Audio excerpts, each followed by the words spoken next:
trazer aqui, né, que geralmente os empresários eles acabam trazendo à tona, existem muitos mitos, existem muitas crenças infundadas nesse mercado de licitações e que geralmente são levantadas por pessoas que têm muito pouco conhecimento em licitações, pessoas que têm um conhecimento raso em licitações e, infelizmente, de forma tradicional aqui no Brasil, nós temos as pessoas que estão participando de licitações, participando de maneira totalmente desqualificada, sem preparo técnico, sem preparação nenhum. Infelizmente, essa é a realidade das licitações no Brasil. No mesmo tempo, pessoas com conhecimento muito raso, pessoas sem conhecimento nenhum e se jogando, se lançando no mercado, atuando ali com a cara e a coragem, indo para o campo de batalha sem nenhum tipo de preparo, de conhecimento, nada. E aí que começam a surgir os mitos, as crenças que existem no ramo das licitações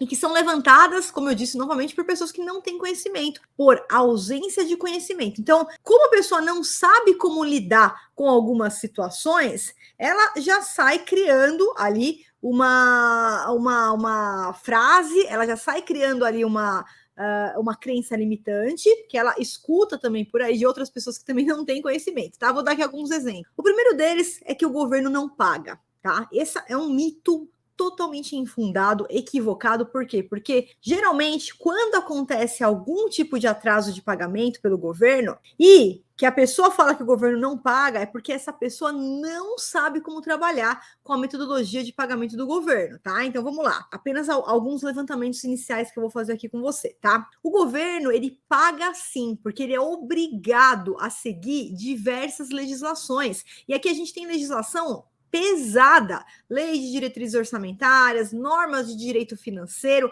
lei de licitações e contratos. Não cabe jamais ao órgão público deixar de pagar por um serviço, por um produto, por uma obra que foi prestada, tá? Mas o que acontece? A gente tem um processo de pagamento e esse processo ele tem que seguir as fases. Então, quem é analista master de licitações conhece esse passo a passo. Por isso que, novamente, se você é empresário, se você tem uma empresa, você precisa se capacitar, você precisa, né, se tornar aí um analista master de licitação. Ainda que você pense, né, fala, não, Flávio, eu tô com muito trabalho aqui, eu quero focar na logística. Ainda que você pense em focar no seu negócio, de repente até contratar um analista master para te representar nas licitações, não é viável que você desconheça as etapas do processo, tá? Porque quando você vai delegar uma função, você também tem que conhecer o que você está delegando. Apesar de você, de repente, não querer ficar no operacional, isso não significa que você não pode simplesmente desconhecer as etapas do processo, porque até quando a gente delega uma função para alguém, a gente tem que fazer o controle daquilo que foi delegado. E se você não tiver o conhecimento de analista master de licitação, como que você vai controlar aquela pessoa que de repente você contratou, que vai fazer a participação ali para você, e até mesmo você conseguir mensurar se essa pessoa realmente está fazendo um trabalho ali adequado para você. Sem conhecimento você não consegue fazer isso.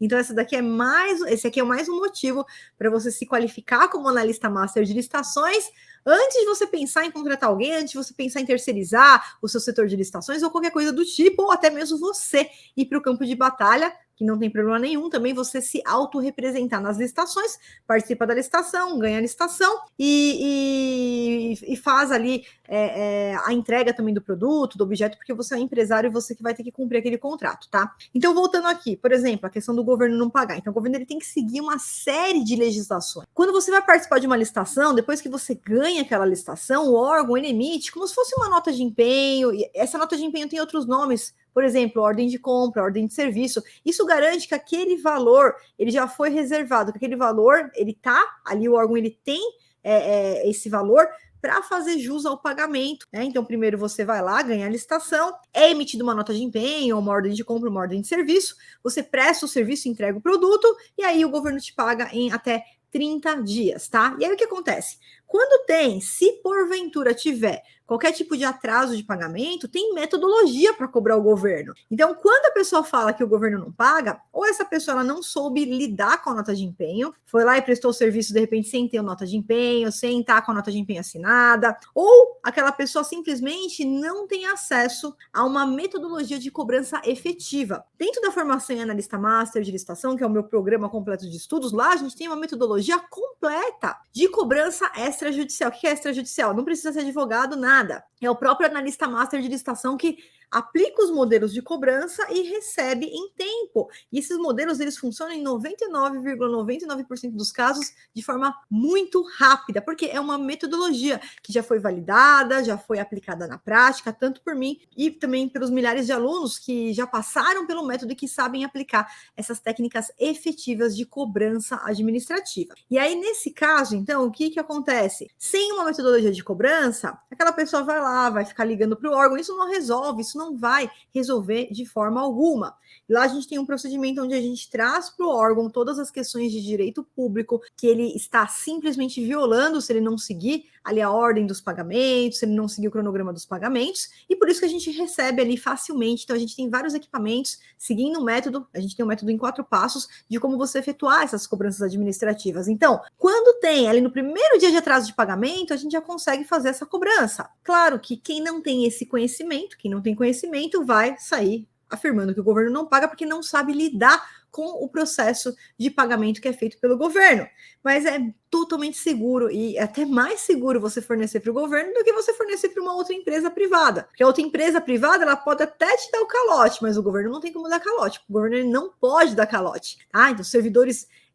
a gente tem um ordenador de despesas que responde por isso, os servidores que estão envolvidos também respondem por isso. Eu, em uma dessas denúncias administrativas, que qualquer pessoa pode fazer, que eu dou os modelos lá dentro da formação, eu, inclusive, um processo de pagamento, um atraso de pagamento, o ordenador de despesas, ele foi multado, né, pelo Tribunal de Contas, eu fiz a denúncia, ele foi multado em R$ 5.000 do próprio bolso, porque ele que causou aquela irregularidade, ele que não estava efetuando o pagamento, foi simplesmente fazer uma denúncia, a gente recebeu, e ele ainda foi multado com uma multa ali, o servidor público, tá? Ele foi multado porque ele deu causa àquela irregularidade do atraso ali daquele pagamento, tá? Então a gente tem vários meios para fazer isso daí sem pressão, totalmente tranquilo, só seguindo o método, só aplicando os modelos, tá?